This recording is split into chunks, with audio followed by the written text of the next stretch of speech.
Hey everybody, and welcome back to my channel. So today I thought I'd do a little video on getting ready with me. So this is something that I do when I really don't have the motivation or the effort to do much in my look today, but I still want to look respectable. So I've gone in and done my eyebrows, and I've also primed my eyelids using the MAC Paint Pro pot in Peachly. Next I have very oily skin, so I wanted to set it down with a setting spray before I even go in with anything else. This will help the products stay on my skin for a lot longer than they typically would without it. So next I'm using the Hourglass Mineral Veil Primer. This is my go-to primer. Without this one, I can guarantee you it would not last a day. So make sure when you're doing this one, when you're applying your primer, don't go, full noise at it. Be nice and gentle. Just gently rub it in. Don't go really hard, because you will end up actually doing the opposite and exfoliating your skin slightly instead of just setting it in place to help your makeup. Now, my all-time favorite. Yep, you betcha. It's got to be this one.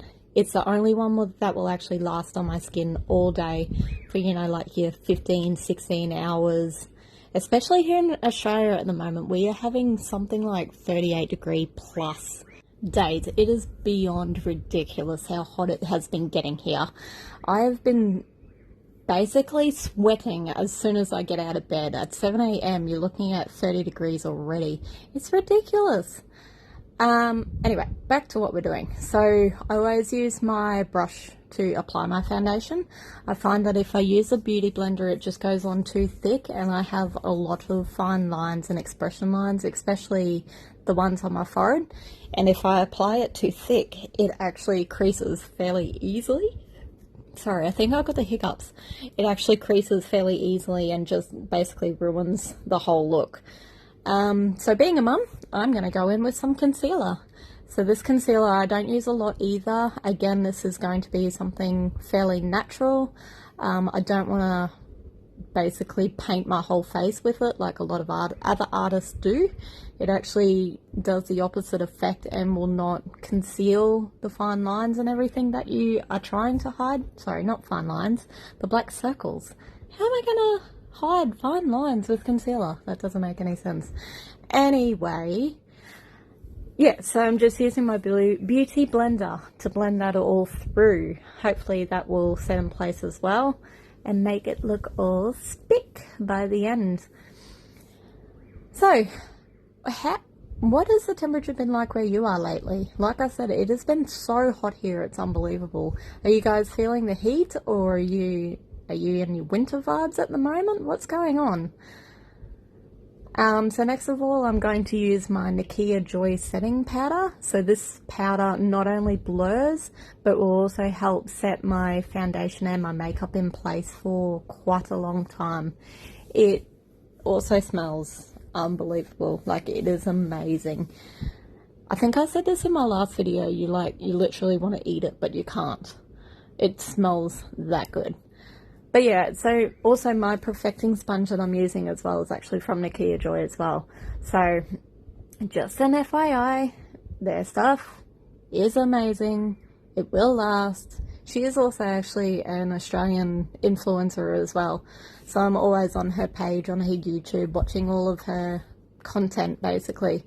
I do value a lot of other artists. Sometimes I find that it's good you find other content or other looks or anything at all, really. Sometimes if you're feeling like you're in a low patch where you just have no inspiration, you don't know what to do, it's fantastic just to jump on someone else's page and have a look, see what they're doing. It really gives you a boost. Even if if you're one, you want to copy exactly what they're doing, that's fine. But otherwise, it can give you a little bit of inspiration to go off and do whatever you like. Oh yeah, I just had to have a quick look. By the way, excuse the background too. I tried using my Canon camera for this, and it kept timing out and stopped recording, and stuffed if I could be bothered to change the settings so it wouldn't. I was not interested in doing that. Okay, so next I'm applying the Focallure Sculpt palette. I quite like this contour palette. Basically, it's a contour and highlighter in one.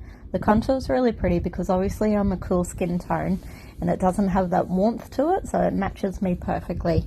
There are other shades as well if you wanted to go into it and use a warm skin tone as well, and that highlighter.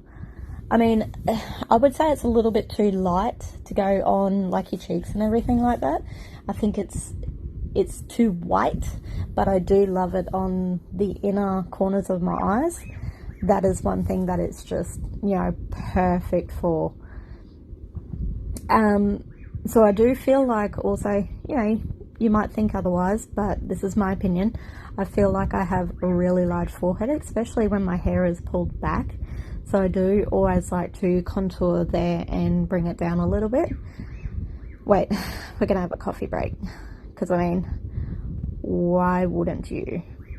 So next of all, I'm going to go in with my blush. So I do like to use a massive fluffy brush for this, just because it disperses it quite easily and it doesn't, you know, set it in one spot and, you know, have this really bright patch of pink just in that one area. It's really good for that.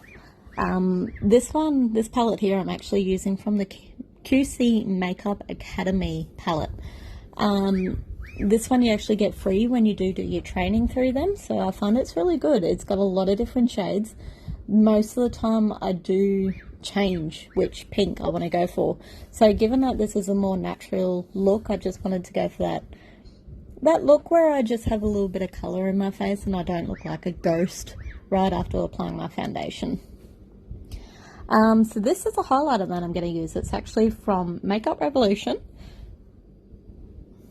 And I'm going to go in with the lighter shade, because that pink shade, you could actually use it as a blush on my skin.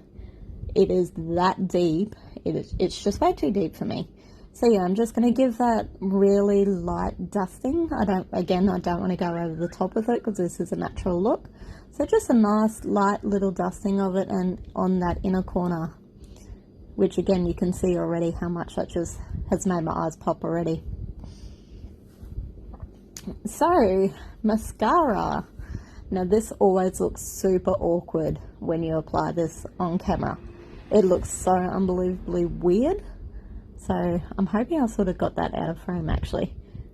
Except for this little bit, obviously. See, look at those lines on my forehead. I know I'm pulling an expression at the moment, but my makeup just creases so bad. For those of you who have had Botox up there, let me know what you think. I don't know how I feel. I don't know if I want to go to that effort.